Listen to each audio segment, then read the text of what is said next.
Selamat sore, senang sekali kita berjumpa lagi, Mbak Vika, dengan saya, meskipun dalam via Sore. sore ini, saya ulas sedikit mengenai apa yang telah didiskusikan pada pertemuan sebelumnya ya, Mbak Vika. Jadi, Anda menceritakan bahwa Mbak Vika itu tertekan dalam keluarga ya, maksudnya orang tuanya Mbak Vika itu Mbak Vika merasa bahwa tidak memiliki tidak memiliki dukungan dari keluarga, dan Mbak Vika dari segi ekonomi segala macam, faktor ekonomi dan faktor dukungan dari keluarga itu sangat kurang ya, begitu ya Mbak Vika? Ya, betul seperti itu. Jadi saya merasa bahwa saya mengalami sebuah tekanan yang terjadi dalam keluarga saya yang menyebabkan dan membuat mental saya down, Mbak. Gitu. Walah. Jadi betul di pertemuan sebelumnya itu Mbak Vika itu merasa sangat, ya mental Mbak Vika tuh sangat down ya, merasa ini banyak sekali tekanan, bukan hanya di pihaknya Mbak Vika saja, ya bukan hanya di pihaknya Mbak Vika saja, tetapi di saudaranya Mbak Vika seperti kakak-kakaknya Mbak Vika ya, karena Mbak Vika sendiri adalah anak bungsu. Iya, betul. Baik, Mbak Vika mengatakan bahwa Mbak Vika ingin ini ya, masalah keluarganya Mbak Vika itu segera selesai lah. Betul, untuk supaya tidak stuck atau jalan begitu saja, maksudnya jalan di tempat gitu. Ya, betul Mbak. Jadi yang saya rasakan saat ini itu sangat berat buat saya Mbak, dan itu mengganggu aktivitas saya seperti kuliah. Saya kadang terpuruk gitu, gak mau melakukan suatu kegiatan yang baru dengan teman-teman. Jadi saya biasa mengurung diri di rumah gitu Mbak. Sulit untuk berkomunikasi dengan lingkungan baru. Oke, baik. Jadi Mbak Vika ya kurangnya berbaur ya. Jadi menjadi pribadi yang sedikit introvert, diam di rumah gitu Mbak ya. Jadi zona nyamannya Mbak Vika itu sekarang ada di rumah. Jadi sosialisasinya sangat ini ya Mbak Vika, sangat kurang sekali gitu.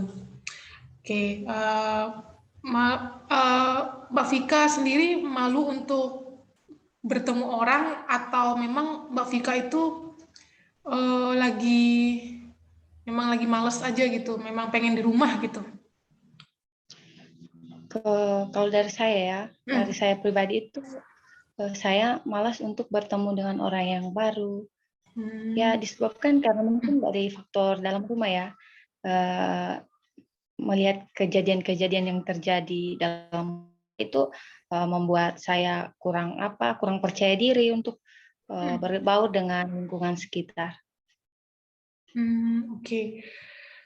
Sangat sulit untuk berkomunikasi ya dengan orang lain, bukan hanya di keluarga, tetapi di lingkungan luar juga ya Mbak Vika ya?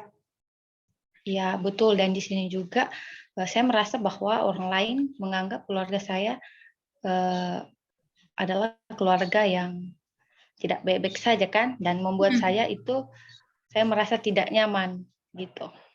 Oke, baik, saya sangat ini ya Mbak Vika ya, saya sangat mengerti sekali yang Mbak Vika rasakan, karena sejujurnya nih Mbak Vika, saya juga merasakan hal yang sama persis, tidak 100% sama, tapi sangat benar-benar mendekati apa yang Mbak Vika rasakan.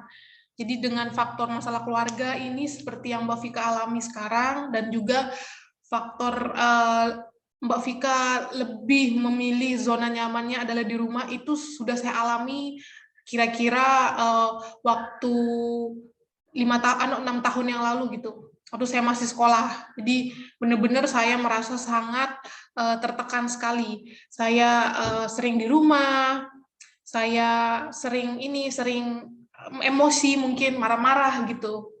Jadi semuanya itu yang saya lihat itu salah aja.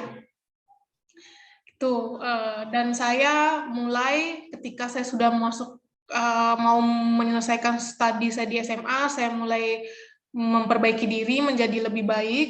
Saya mengontrol emosi saya, lalu saya masuk kuliah mengambil jurusan psikologi ini. Jadi berubah, semakin lama berubah. Kayak begitu. Jadi melawan semua melawan semua hal-hal yang buruk seperti tadi zona nyamannya Mbak Vika itu di rumah. Jadi Mbak Vika lawan dia.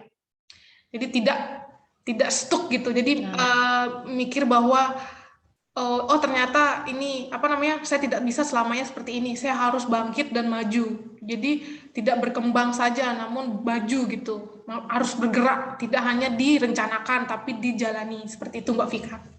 Dengan masalah keluarga, ya. Dan masalah keluarganya Mbak Vika itu juga mungkin akan semakin lama semakin larut jika Mbak Vika tidak terlalu memikirkannya. Maksudnya jangan terlalu Mbak Vika pikirkan karena itu adalah masalah orang tuanya Mbak Vika. Begitu Mbak Vika. Jadi menurut saya iya ya betul, yang Mbak Eca rasakan itu juga yang saya rasakan, yang terjadi pada diri saya pribadi. Di situ saya merasa bahwa saya ingin seperti mereka yang keluarganya bahagia gitu.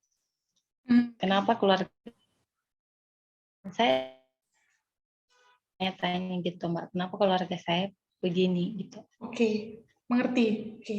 Karena tidak semuanya keluarga itu bisa seharmonis itu ya Mbak. Jadi memang kita ya harus cukup bersabar jika menghadapi hal itu. Oke. Baik, untuk konseling hari ini saya tutup, saya akhiri. Nanti kita akan lanjutkan lagi ya Mbak Vika. Makasih banyak Mbak Eca. Saya yang terima kasih. Ya. Sukses selalu buat Mbak Eca. Amin, Mbak Vika juga ya. Saya juga terima kasih banyak karena Mbak Vika sudah mau berbagi cerita lagi dan mau mendengarkan beberapa pernyataan yang saya berikan. Terima kasih untuk Mbak Vika. Saya undur diri. Selamat sore Mbak Vika. Sore.